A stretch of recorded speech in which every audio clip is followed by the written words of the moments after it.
So my closet is a little museum of my life. It holds my clothes and also things that have sentimental value. These things don't have a designated place anywhere else in the apartment, so they end up buried under, stacked over, or tucked into little spaces in my closet. And then things get messy and I just can't bring myself to get rid of these things, but I keep them because I like them for some reason. So I'm going to start showing those things off. The first thing I have is a magazine, and this is the Rolling Stone special summer issue. It's from July 14th to 28th, 1994. This inspires nostalgia in me because it is from the time that I was born. The cover stories are Tanya Harding, The Final Chapter, the Rolling Stone interview with Julia Roberts, Dr. Hunter Thompson's guide Better Than Sex, The Stones Get Ready, Pavement, and Perry Farrell.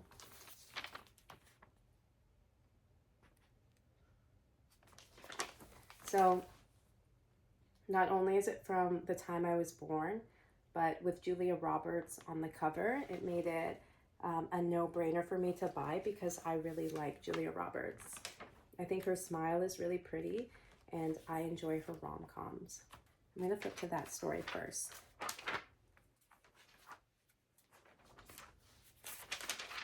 Okay, here is the centerfold article. It says Julia makes trouble. She's crouched in a doorway. She's kind of like hanging, giving a nice sultry gaze, like, I'm looking at you. It's a long article, so I'll just read out some parts that I remember from skimming last night. So the interviewer asks her,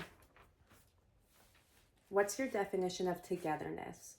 And she's talking about her new marriage, and she responds, some people think of togetherness in terms of physicality. I think that when you have a great love and you're secure, it doesn't matter how far apart you are. Lyle and I actually spend more time together than people imagine. I feel whenever I go separate from him, I now, by virtue of being married, represent both of us. He asks, what's tough about your job? Julia says, the first day on set, and feeling that people probably have preconceived notions about me, whether from the press or from, I hear she's hard to work with. How do you handle this situation? And she says, with as much patience as I can muster. It takes 2 or 3 days until people go, oh, I see, okay, this will be fun. Here's the next photo. She's doing a ballet move with her leg on the windowsill, and then she's just kind of resting.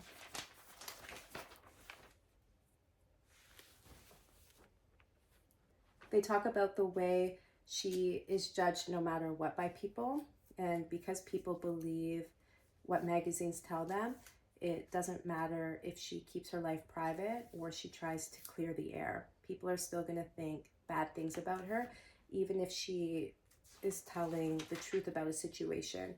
And the situations in the article, it's mostly about her love life. So the relationships and the breakups that she's had in the past, and people just coming up with all kinds of ideas about what must have happened and who she is. And then the article continues, but they're always saying skip to the next page. And so then I'm always losing my place. Oh, this part's good. So she's recently married. Also, she's 26 at the time, and she has filmed movies like Steel Magnolias and Pretty Woman already. So the interviewer asks, how has marriage changed you? And Julia says, previously, I always overcompensated in a relationship. I never realized how much of myself I was giving away until I found myself rattling around. And then you say, wow, I sound sort of empty.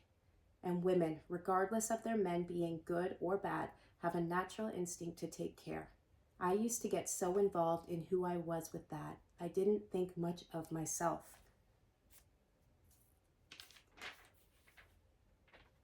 She says it's easier to be committed to a career, but it pretty much depends on the people involved and the definition of commitment. Some people have a pretty effed up idea about commitment. What do you throw when you're angry? She says, I don't throw. You've never grabbed for a drink or a glass dish? No. And you still trust people? Oh, well, sure. I guess it's a blessing and a curse, but I think it's part of my nature. You're only 26 years old. In what way do you expect and hope to grow? She says, from watching people and friends older than me, I think a person has to have a grace about life, and they should see it as a noble pursuit of the days. Try to embrace them as opposed to getting through them. I have a really good life. I have really good friends, and I like my work. I'm a very fortunate person. I don't question why things are the way they are. If I start examining things too closely and dissecting them, I can drive myself crazy. And what would you be able to pay good money to control, Julia? She says, I would pay good money for all people to hold one another in a higher regard, to have more self-respect and therefore be able to give more respect to other people. She pauses and then smiles broadly. I would pay good money for the benefit of the doubt. So that concludes the Julia article, but it is many pages long. Those are just a few quotes.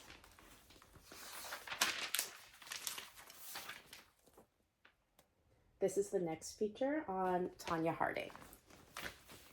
It says, Tonya Harding, The Hard Fall, the transformation of a young figure skating champion into the world's most visible villainess. So this is Tonya Harding's fall from grace as the girl who was winning competitions for completing technically difficult skating routines, and she was able to land a triple axel and was the only woman in the world who could do it. But she sabotaged her fellow skating competitor, her and her husband, and essentially a hitman they hired. One of them smacked the other skater with a rod in her legs and her knees, and then, hurt her while she was down. And it's because I guess they were jealous or felt like Tonya was at a disadvantage and they needed to take out the competition. And Tonya Harding was the redneck woman to the ice princess. That was her competition, Nancy Kerrigan. And then she became a convicted felon, served her time, and I think she was even on Dancing with the Stars. So, Top Cat, The Making of the Lion King. Okay, there's a few of these in the magazine. So, these are forms where you pick the names of the musical albums from the sheets. You fill out which albums you want, and then you pay 1 cent plus the cost of the company shipping you those CDs to get your initial 8 CDs for only 1 cent. But you're giving them your information. You need to buy 6 CDs at a regular price in the next 3 years, and those CDs cost $13 to $16. So you need to spend another $80 to $100 on CDs after you've got the initial deal. And think about how hard it is to cancel something online when you only have to click. To get out of this, you have to be mailing something in. Who would do that? There's advertisements for things like cigarettes, cars, clothing, ice cream.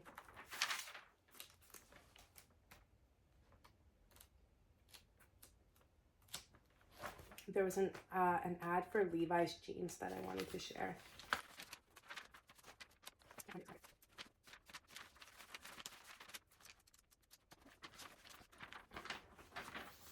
That took me way too long.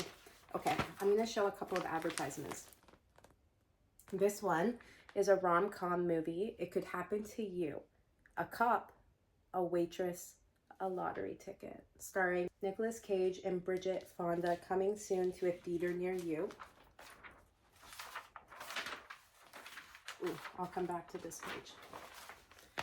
This is an ad for Levi's jeans. So this guy can feel confident helping this girl with her box because the jeans are going to stretch into the necessary position. This page, let me pass. Okay. This is a page of stuff you can buy. So most of it is music related. This is a vibrating backrest that goes in between your back and the car. And then it's going to vibrate with the sound of the bass and really just elevate the musical experience in your car. This is a $550 portable radio. This is a disposable camera with a waterproof lining or like shell around it. Oakley sunglasses, a portable speaker where you can drag around these little antennae, CD case, bike radio.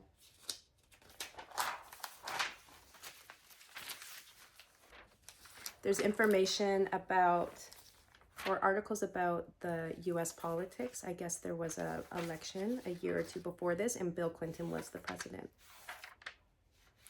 Advertisements are for trucks and beer and cigarettes.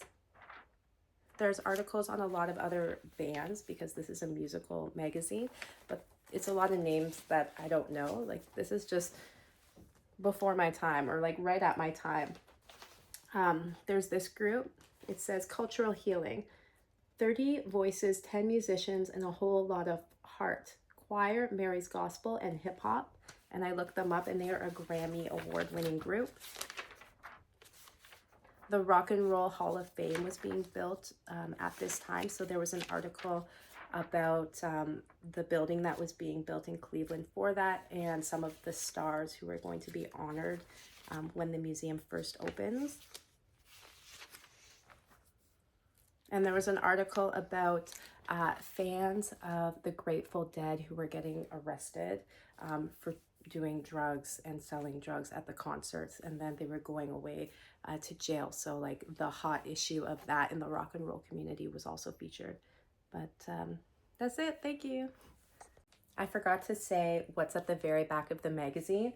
The first thing is there are a lot of personal ads and phone lines for very explicit content, as like raunchy as you could think up. And then the very last page are the top charts. So there's albums and US singles, soul singles, alternative music, and Germany albums. US singles, the top song was I Swear by All For One, and I know this song. 1977 soul singles, Marvin Gaye, Gotta Give It Up. Second, Aretha Franklin, Break It To Me Gently. Third, a song by Stevie Wonder. The top song in alternative music was from the Beastie Boys. Mariah Carey topping the German list, and bands like Ace of Base, The Crow, and people, Tim McGraw, topping the list of albums. And that really is the end of what I have to show you in the magazine. And with the next, one of the next videos, I will show off some more things from my special treasure trove from the closet. Thank you for watching.